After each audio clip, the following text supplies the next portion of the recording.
కాంగ్రెస్ పాలనలో పంటలు కొనుగోలు ఆగమాగంగా మారిందని బీఆర్ఎస్ వర్కింగ్ ప్రెసిడెంట్ కేటీఆర్ తీవ్ర స్థాయిలో మండిపడ్డారు. రేవంత్ సర్కార్లో నిర్లక్ష్యానికి గురవుతున్న రైతులకు అండగా బీఆర్ఎస్ కదం తొక్కనున్నట్టు ప్రకటించారు. సంగారెడ్డి జిల్లా సదాశివపేటలో శనిగల కొనుగోలు కేంద్రాన్ని సోమవారం పరిశీలించి రైతులతో ముఖాముఖి మాట్లాడి సమస్యలు తెలుసుకున్నారు. కాంగ్రెస్ పాలనలో పంటల కొనుగోలు ఆగమాగంగా మారిందని బీఆర్ఎస్ వర్కింగ్ ప్రెసిడెంట్ కేటీఆర్ తీవ్ర స్థాయిలో మండిపడ్డారు. రేవంత్ సర్కార్లో నిర్లక్ష్యానికి గురవుతున్న రైతులకు అండగా బీఆర్ఎస్ కదం తొక్కుతున్నట్టు ప్రకటించారు. సంగారెడ్డి జిల్లా సదాశివపేటలో శనిగల కొనుగోలు కేంద్రాన్ని పరిశీలించి రైతులతో ముఖాముఖి మాట్లాడి సమస్యలు తెలుసుకున్నారు.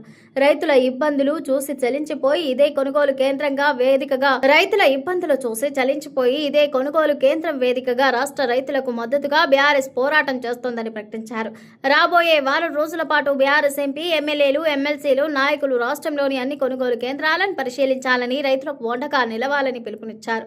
వరి, మక్క, జొన్న, శనిగలు, ఇతర కొనుగోలు కేంద్రాలను పరిశీలించాలని చెప్పారు. పంటలు ఎందుకు కొనుగోలు చేయటం లేదని, కొనుగోలు చేస్తే రైతులకు డబ్బులు ఎందుకు చెల్లించడం లేదని ప్రభుత్వాన్ని, అధికారులను నిలదీయాలని సూచించారు. ప్రభుత్వం స్పందించకుంటే తహసీల్దార్, ఆర్టీఓ, కలెక్టరేట్ కార్యాలయ ఎదుట ధాన్యం కుప్పలు పోసి ధర్నాలకు బైఠాయించి ఎక్కడికక్కడ రైతులకు మద్దతుగా పోరాటం చేద్దామని శ్రేణులకు పిలుపునిచ్చారు.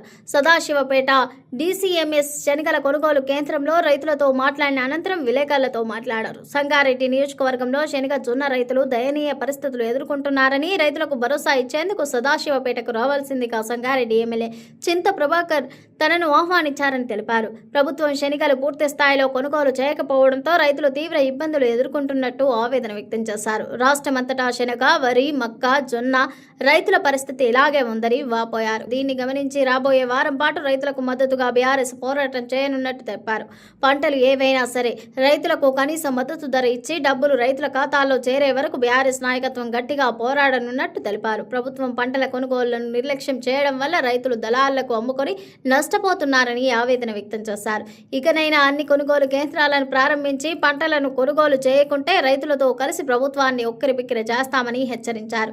సివిల్ సప్లై కార్పొరేషన్లో జరిగిన కుంభకోణమే వరి కొనుగోలు చేయకపోవడానికి కారణమని కేటీఆర్ విమర్శించారు. కాంగ్రెస్ పాలనలో సివిల్ సప్లై కార్పొరేషన్ 1.6 లక్షల కోట్ల అప్పుల పాలైందని చెప్పారు. కార్పొరేషన్లో జరిగిన కుంభకోణం కారణంగా సంస్థ ఎన్పీఏగా మారిందని తెలిపారు. అందుకే కాంగ్రెస్ ప్రభుత్వం రాష్ట్ర వ్యాప్తంగా వరి కొనుగోలు కేంద్రాలను ప్రారంభించి ధాన్యం కొనుగోలు చేయలేకపోతుందని చెప్పారు. యాసంగిలో 95 లక్షల టన్నుల వరి ధాన్యం కొనుగోలు చేస్తామని ప్రభుత్వం చెప్పిందని, ఇప్పటి వరకు కేవలం 9 లక్షల టన్నులే కొనుగోలు చేసిందని వివరించారు. నిన్నటికి నిన్న రంగారెడ్డి జిల్లాలో గౌరయ్య అనే ఒక రైతు ఐకేపీ సెంటర్ లో అక్కడనే నిలబడి ఎండ దెబ్బ తగిలి అక్కడనే చచ్చిపోయింది. వరి కుప్ప మీద అక్కడనే చచ్చిపోయిన పరిస్థితి.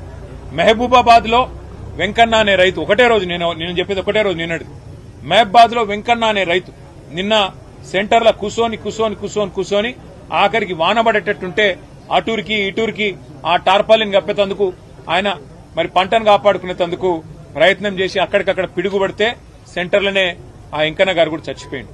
అంటే ఇవి ఖచ్చితంగా ప్రభుత్వం చేస్తున్న హత్యలు. ఇవి ఖచ్చితంగా ప్రభుత్వమే రైతులను వాళ్లను సంపేతందుకు, వాళ్లకు ఊపిరి లేకుండా చేసేందుకు చేస్తున్న ప్రయత్నంగా కనబడతా ఉంది. నేను అడుగుతున్నా ముఖ్యమంత్రి గారిని, ఒక్క సెంటర్ అన్న చూసినవా, పోయినవా? నీ మంత్రులు ఒక్క సెంటర్ కన్నా పోయినరా? ఎక్కడో పోయి రిబ్బన్ కటింగులు అన్నట్టు పోజులు కొట్టుడు తప్ప కొనుగోలు ఎట్లయితున్నాయి, పైసలు పడుతున్నాయా లేవా, జోక్తుండ్రా లేదా, 5-6 కిలోల తరుగు ఒక్కొక్క మరి సెంటర్లో ఇయ్యాలా? మీరు చూస్తే ఆ రోజుల్లో రేవంత్ రెడ్డి గారు చాలా మాట్లాడారు. కానీ ఇవాళ ఒక్కొక్క సెంటర్లో ఒక్కొక్క రైతు ఇబ్బంది పడతా ఉన్నాడు, అవస్థలు పడుతుంటే ఒక్క మంత్రి పత్తా లేడు, ఒక ఎమ్మెల్యే పత్తా లేడు, ఎక్కడోళ్ళు అక్కడ తప్పించుకుని తిరుగుడు తప్ప ఇంకోటి లేనే లేదు.